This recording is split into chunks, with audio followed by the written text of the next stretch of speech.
Wait, right now? Oh. I remember the time my mom threw me my happy birthday party. The theme was pink, my dress was pink, and so my shoes, the bows of my hair, the ice cream, the cake, and the streamers. All my friends were there, and it was supposed to be a magical evening. But as we were opening presents, my mom had to use the bathroom. Now I hate to be a party pooper, but there is something really important I need to pee about. Irritable bowel syndrome, also known as IBS or spastic colon, is defined by the Mayo Clinic as a disorder of the large intestine. Symptoms affect 10 to 15% of the U.S. population. This population is keeping their struggle quiet. Those with a digestive disorder aren't allowed to talk about the struggles they face because of an archaic societal taboo. My mother, and don't mind the term, had to poop 14 times a day. Before her symptoms became severe, she was a size 12, and after, a size 6. So not only will I first address the complexities of IBS, and then how societal pressure affects mental health and diagnosis of those with IBS, but lastly, how we can excrete these cultural rules from our society so that people, so that people like my mother don't have to live their lives hiding in the bathroom. Irritable bowel syndrome is a disorder of the large intestine, but it mainly affects the colon, which receives too many signals from the brain. Think of your colon as a radio. A healthy radio receives one input, and thus outputs the beautiful voice of Mariah Carey. An IBS radio receives more than one input, and thus outputs the beautiful voice of Mariah Carey mixed with the chorus from One by Metallica. Exchange radios with colons and songs with vowel movements, and you get the idea. There are over 200,000 cases reported each year in the U.S., and out of the 1 million people diagnosed in total, 60% are women. However, even though there are so many people being affected by this disorder, medical doctors still don't understand what causes it, with their only knowledge being that mental health plays an important role. Dr. Douglas Drossman has done extensive research and several studies that have shown that the spasms of your colon are caused by an overactive portion of your brain. The same portion of the brain is also overactivated by PTSD, fibromyalgia, or even a history of child abuse.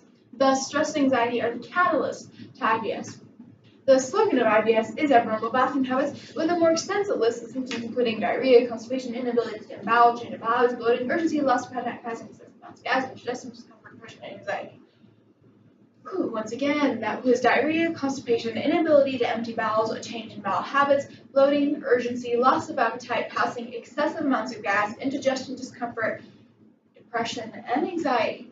While companies would like you to think the only thing in IBS is its slogan, the symptoms of irritable bowel syndrome are a lot more severe than the infomercial would lead you to believe.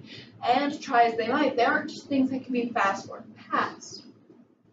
IBS is a chronic disorder, and there is no cure. Treatments to aid IBS include medication, which is known to help with bowel movements, but worsen abdominal pain, or complete diet and lifestyle change. But wait, there's more. I hate this part. The pacemaker means onto your gluteus maximus and blocks some of the signals being sent to your colon. Obviously, there's a lot of commercialization to IBS, so even when ads are talking about IBS, they aren't really talking about IBS. This is the most common gastrointestinal disorder, and yet most of the public isn't aware of the struggles that IBS patients face every day, which is why we need to genuinely start talking about our bathroom habits. But next, we will talk about the public's opinion and its effects on IBS. Those with irritable bowel syndrome often feel a need to keep their struggle quiet, but as prefaced before, stress and anxiety can cause IBS and is only worsened when patients can't talk about their symptoms. It's time to unclench and open up about our bowel movements. If not, to progress as a society, then the mental health of those with IBS. Professor Edward Blomgren at New York University reported that 60% of those with IBS have depression, and 20% have mild to severe anxiety. However, all patients were reported as showing symptoms, including anger, frustration, discouragement, disappointment. We're told in a way without using words, but rather nasty looks and side glances that talking about our bowel movements is wrong. We all need to accept, though, that having these bowel movements and talking about them is completely normal. Not only is IBS difficult to live with mentally, but many challenges come with diagnosis. George Longstreth, a medical doctor who specializes in gastrointestinal diseases and disorders, conducted a survey in which she asked patients how long it took for them to receive their diagnosis. Out of 2,000 patients, the average time it took for them to get diagnosed with IBS was 6.6 years. That's nearly 7 years of keeping debilitating cramps and painful bowel movements to yourself.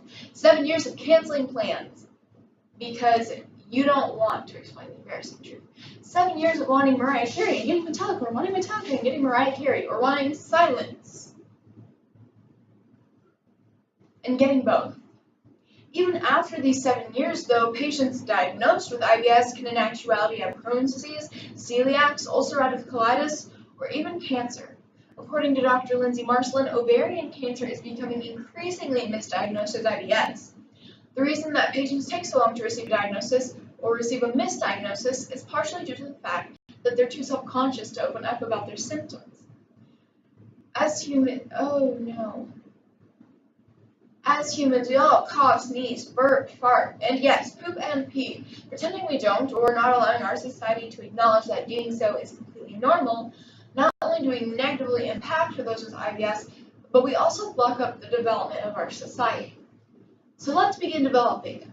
I understand that at first the idea of bathroom talk is awkward, abnormal, embarrassing, but it's already starting to be discussed in media, forward, and at times controversial blogs, including The Huffington Post, BuzzFeed, Thrillist, National Life Energy, The Establishment. They're all talking about the dirty deed. Some of the many shows and movies that not only feature poop scene, but normalize it, include Bridesmaids, South Park, Austin Powers, Shameless. Oh, I forgot. Dumb and Dumber. Now that it isn't taboo on screen and in theaters, let's start making it off limits in conversation. This seems forward for our generation, but in 1995, Alanis Morissette released You Ought to Know. And You Ought to Know was received as scandalous and very controversial. However, nowadays, Beyonce can sing to all the single ladies and still garner a huge crowd of adoring fans. The same thing can happen to IBS. Yes, it started in history as a taboo topic and very controversial. However, nowadays, not only can we make it an acceptable subject to discuss, but an encouraged one. The solution to making this less an off-limits topic is to control your initial reactions. Next time you hear someone who has the courage to talk about their bowel movements, or have a bowel movement, be conscious of your actions. Try to avoid giving those nasty looks and side glances we've all had the misfortune of being a victim of. The best solution for solving these societal rules, though, is to completely break them. Start by talking about digestive pain and discomfort, and when you get more comfortable, get explicit, get specific. When you are comfortable about the bathroom topic, others will be comfortable. After my mom came out of the bathroom on that fateful 8th birthday party, I expected all my friends to leave, be insanely disgusted, and never talk to me again. Instead, being the 8-year-olds we were, we let a few jokes rip, had some laughs, and ate some more cake.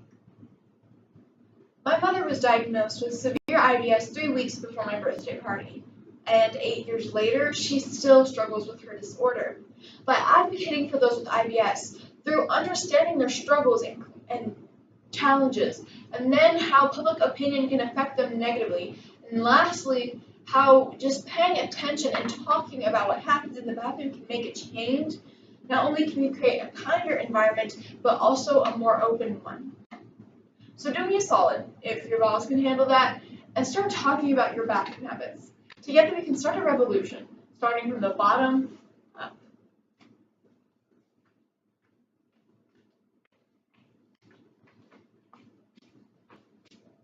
I didn't know how to go about getting that. Okay.